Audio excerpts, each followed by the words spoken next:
Welcome back students. Lawyer belief law academy में आप सभी का एक बार फिर स्वागत है। मैं आपका दोस्त राजीव। आज के हम जिस टॉपिक पर बात करने वाले हैं वो है चौधरी चरण सिंह यूनिवर्सिटी का सब्जेक्ट कोड है कंपनी लॉ और सब्जेक्ट कोड है K4001। आज के हम जिस टॉपिक पर बात करने वाले हैं वो है शेयर कैपिटल का। आप सभी ने जानते होंगे और आपने सुना भी होगा कि शेयर कैपिटल कंपनी के अंदर यूज होती है। तो आज हम जानेंगे कि शेयर कैपिटल क्या होती है और शेयर कैपिटल का यूज किस तरीके से होता है और शेयर कैपिटल कितने तरीके की होती है, क्या प्रेफर्ड शेयर होते हैं और क्या ही उनके अंदर काइंड ऑफ शेयर कैपिटल होती है। ये भी जानेंगे कि शेयर सर्टिफिकेट किसे कहते हैं और जानेंगे कि स्वीट इक्विटी शेयर किसे कहते हैं, अलॉटमेंट किसे कहते हैं, रेजोल्यूशन बोर्ड ऑफ क्या होता है। तो इन सभी को शुरू करने से पहले आप सबसे गुजारिश है, चैनल पर नए हो तो चैनल को लाइक करें, सब्सक्राइब करें, अपना प्यार बनाते रहें ताकि मैं आपके लिए नई नई वीडियो लाता रहूं और समय पे आपके सब्जेक्ट काफ़ी पूरे हो जाए। नोट्स के लिए आप संपर्क कर सकते हैं। बहुत ही नॉर्मल प्राइस रखा हुआ है, बर्गर के प्राइस है, बहुत ही लिमिटेड टाइम के लिए पीरियड के लिए ये ऑफ़र है। उसके बाद ये ऑफर्स के प्राइस इंक्रीज हो जाएंगे। तो अगर किसी को नोट्स की पीडीएफ वगैरह चाहिए हो तो आप स्क्रीन पे दिए हुए नंबर पर संपर्क कर सकते हैं। किसी भी तरीके की समस्या होने पर स्क्रीन पे नंबर आ रहा है 9289322897, उस पर संपर्क कर सकते हैं। और अगर किसी को प्रीवियस ईयर के क्वेश्चन पेपर्स, लास्ट 10 ईयर्स के क्वेश्चन पेपर की आंसर भी चाहिए हो, क्वेश्चन आंसर की पूरी हमने पीडीएफ बना रखी है, अगर आपको वो भी चाहिए हो तो आप उसके लिए संपर्क कर सकते हैं। प्राइस बहुत ही नॉर्मल है, एक बर्गर के प्राइस पे भी आप कमेंट करके मुझसे प्राइस पूछ सकते हैं और स्क्रीन पर दिए हुए नंबर पर भी संपर्क करके आप प्राइस जान सकते हैं। प्राइस बहुत ही नॉर्मल है, सबके लिए इजीली अफोर्डेबल है। ऐसा कोई नाम हाई प्राइस नहीं रखा हुआ, नॉर्मल सा प्राइस है, आप लोग पढ़ ले, कोई बहुत बड़ी बात है। तो चलिए आज का हम टॉपिक शुरू करते हैं। आज का हम जिस बार टॉपिक पर बात करने वाले हैं वो है शेयर कैपिटल।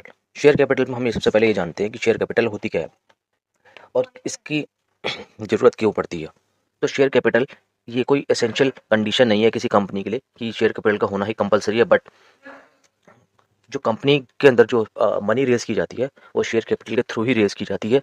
तो हम इसे ये कह सकते हैं कि a company share capital is a money it raise from selling common and preferred stock. जब हम कंपनी की कोई प्रेफर्ड स्टॉक हो या कुछ कि शेयर कैपिटल ये कितने प्रकार होते हैं, वैसे शेयर कैपिटल को जो है दो भागों में डिवाइड किया गया है। पहला इक्विटी शेयर कैपिटल और दूसरा preferred share capital. Equity share capital जो है कि इसका मतलब होता है कि it's mean the share capital which is not preference share capital. मतलब कि इसके अंदर जो डिविडेंड मिलता है वो प्रॉफिट पे डिपेंड करता है, जो इस पर डिविडेंड मिलता है वो प्रॉफिट पे डिपेंड करता है। जबकि जो प्रोफेशनल शेयर कैपिटल होती है वो कंपलसरी होती है और फिक्स्ड होती है देना, जिसके अंदर जो डिविडेंड मिलता है वो फिक्स होती है। और अगर हम जब शेयर होल्डर की पेमेंट करने की बात आती है तो सबसे पहले प्रेफरेंशियल जो शेयर कैपिटल होती है उनको दी जाती है। तो अब जान लेते हैं इसके बाद कि हमने ये दोनों चीज़ देख ली, इक्विटी शेयर कैपिटल देख लिया और प्रेफरेंस शेयर कैपिटल देख लिया।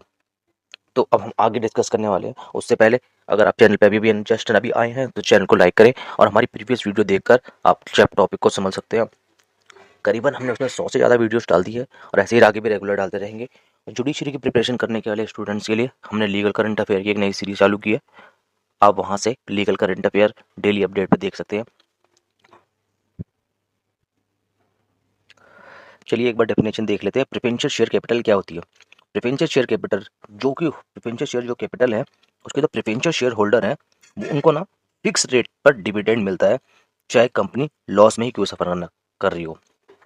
अगर कंपनी को लॉस हो रहा है या नहीं हो रहा है उस पर डिपेंड नहीं करता। तो प्रेफरेंशियल कैपिटल के जो शेयर होल्डर्स होते हैं उन्हें फिक्स रेट पर डिविडेंड मिलता है। अब देख लेते हैं कि प्रेफरेंशियल शेयर कैपिटल किस तरीके की होती है। एक होती है सबसे पहले accumulated preference share capital, non accumulated preference share capital, participating preference share capital, convertible preference share capital, non convertible preference share capital और उसके बाद है आखिरी non participating preference share capital. ये 6 तरीके की प्रेफरेंस शेयर कैपिटल होती है जो कि एक प्रेफरेंस शेयर कैपिटल के अंदर आती है। अब हम जान लेते हैं सबसे पहले कि रिडीमेबल रिडीमेबल किसे कहते हैं। रिडीमेबल किसे कहते हैं? तो रिडीमेबल का मतलब होता है कि अगर कंपनी एक्ट 2013 के तहत ये देखा जाए कि every share must be redeemable only section 55, only 50 section 55 कहता है कंपनी लॉ का 13 जो एक्ट है, कंपनी एक्ट 2013 के अंदर सेक्शन 5 है जो रिडीमेबल एक्ट के बारे में बताता है और कहता है कि every share must be redeemable only a company limited by share में if so authorised by it article issue preference share which to be redeemed. A company can not issue a share which is redeemable after 20 years. कोई भी company अगर अपने share issue करती है जो कि 20 साल के बाद रिडीम होंगे तो वो ऐसा कर नहीं सकती है।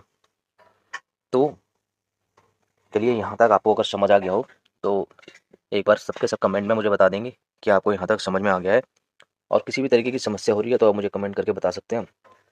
मैं उस टॉपिक को दोबारा से एक बार दोबारा आपको समझाने की पूरी कोशिश करूँगा, और उसके बाद हम आगे बढ़ते हैं। चलिए अगला टॉपिक देख लेते हैं हम देख लेते हैं पहले कि शेयर सर्टिफिकेट क्या होता है। शेयर सर्टिफिकेट के बारे में जान लेते हैं कि शेयर सर्टिफिकेट क्या होता है।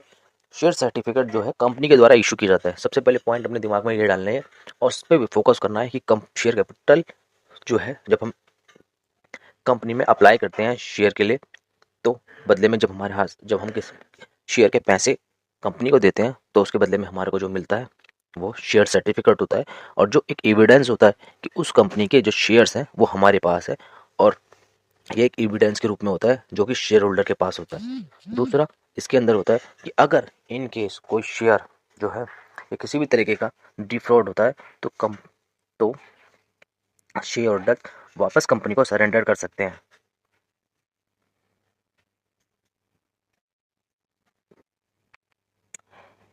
चलिए स्टूडेंट्स अब थोड़ा सा आगे बढ़ते हैं। अब हम आ गए हैं पॉइंट नंबर 3 पे, जिसका मतलब है स्वीट इक्विटी शेयर। अब देखो स्वीट इक्विटी शेयर क्या होता है। स्वीट इक्विटी शेयर उन शेयरों को कहते हैं जो कि कंपनी के द्वारा इशू किए जाते हैं, किसको, डायरेक्टर्स को और अपने एम्प्लॉयज़ को, जो कि एक डिस्काउंटेड रेट पे देते हैं। तो आप समझ गए होंगे। मान लीजिए कोई कंपनी है XYZ, उसने अपने कोई शेयर इशू करे, तो वो जो शेयर अपने डायरेक्टर को देगी या फिर उसके अपने एम्प्लॉयज़ को देगी, और वो चाहता हो सकता है वो डिस्काउंट पे भी दे, तो जो शेयर अपने डायरेक्टर या अपने एम्प्लॉयज़ या अपनी फर्म के अंदर दिए जाएंगे, जो कि डायरेक्टर और एम्प्लॉयज़ को दिए जाते हैं, it is called a sweet equity share. चलिए स्टूडेंट्स आपको यहाँ तक समझ में आ गया होगा स्टूडेंट्स, तो चलिए आगे बढ़ते हैं। चलिए लेकिन आप यहाँ तक पहुँच गए हैं तो जिन्होंने अभी तक लाइक नहीं किया वो लाइक करें, चैनल को सब्सक्राइब करें और बेल आइकन के बटन को ज़रूर दबाएं, ताकि जो लेटेस्ट अपडेट है वो आप सभी को मिलती रहे। क्योंकि इसमें तो पैसा तो कोई खर्च होता नहीं है, लेकिन अगर आप लाइक और शेयर करेंगे तो शायद उन स्टूडेंट्स तक भी इसे पहुँच जाए जो कि अपना पढ़ना चाहते हैं। और हमारे चैनल पे सारी की सारी चीज़ें फ्री हैं, तो मैं करीबन काफ़ी डीपली तक स्टडी करके आपको पढ़ा बताऊँगा। और किसी भी तरीके की समस्या हुई तो आप मुझे कमेंट कर सकते हैं, मैं उस टॉपिक पे वीडियो ज़रूर बनाऊँगा। तो हम जो डिस्कस करने वाले हैं वो अलॉटमेंट ऑफ शेयर में है। हाँ, और एक बात और, जो कि गवर्नमेंट एग्जाम की तैयारी कर रहे हैं, जुडिशरी की प्रिपरेशन कर रहे हैं, तो मैं उन सभी के लिए एक लेटेस्ट डेली करंट अफेयर की एक नई सीरीज़ चालू की है। आप वो चैनल पर जाके आप उसको देख सकते हैं। 1 अप्रैल की मैंने जो कि करंट अफेयर की पहले सीरीज़ थी वो मैंने चैनल पे अपलोड कर दी है। 2 अप्रैल की मैं बहुत जल्द अपलोड करने वाला हूँ। वीडियोस लेट सेट हो सकती हैं, लेकिन कंटेंट ये ना सोचिए कि कोई कंटेंट नहीं मिलेगा। कंटेंट आपको सारा मिलेगा और लीगल रिलेटेड सारा कंटेंट मिलेगा। बस चाहिए तो आपकी कंसिस्टेंसी चाहिए। किसी भी तरीके की समस्या होने पर मैं बैठा हूँ, और आपको आपके नोट्स और किसी भी तरीके की आपको टॉपिक से रिलेटेड कोई परेशानी हो, नहीं समझ में आ रहा, तो आप मुझे कमेंट कर सकते हैं। मैं आपको ईजिली प्रोवाइड कराऊंगा और कोशिश करूंगा कि आपको जल्द समझ में आ जाए। तो चलिए अब हम बात करने वाले हैं अलॉटमेंट ऑफ शेयर पे। अलॉटमेंट ऑफ शेयर का मतलब होता है कि allocation of portion of share, मतलब जो शेयर्स है उसको किस तरीके से बंटवारा करना है, जो बंटवारा किया जाता है या बांटा जाता है, तो उसको हम अलॉटमेंट ऑफ शेयर कहते हैं। Allotment of share means allocation of portion of share. तो अब जान लेते हैं इसके अंदर कि रेजोल्यूशन ऑफ बोर्ड क्या होता है। रेजोल्यूशन ऑफ बोर्ड का मतलब होता है allotment of share by the resolution of board of director. जब अलॉटमेंट ऑफ शेयर होता है, जब शेयरों का बंटवारा होता है, तो जो रेजोल्यूशन बोर्ड में जो डायरेक्टर मौजूद होते हैं उनकी मौजूदगी में होता है, एक टाइम लिमिट में होता है, और ये must be communicate to the applicant. जिन जिन एप्लीकेंट ने लिया होता है शेयर उनको जरूर कम्युनिकेट किया जाता है, और ये एब्सोल्यूट और अनकंडीशनल होते हैं। इनमें किसी तरह का कंडीशन नहीं होती जब अलॉट किए जाते हैं। तो जो भी चीज़ होती है वो टाइम से पहले बता दी जाती है, उसके बाद इस तरह की कोई बातें नहीं बताई जाती हैं। तो चलिए आज के टॉपिक पे इतना ही। अगर वीडियो समझ आई हो और अच्छी लगी हो तो लाइक करें, सब्सक्राइब करें और बेल आइकन बटन को जरूर बताएं, और अपने दोस्तों तक ज़्यादा से ज़्यादा शेयर करने की कोशिश करें।